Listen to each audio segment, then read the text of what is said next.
Здравствуйте, дорогие друзья! Вот мой новый объект, камин. Вот так он у нас выглядит. Вот так клиент захотел. Он потом его мрамором обделает.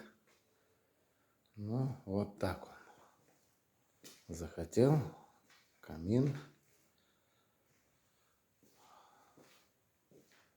Вот такие у нас дверки стоят, задвижки. Ну, все качественно выполнено, все профессионально. Внутри жаростойкий.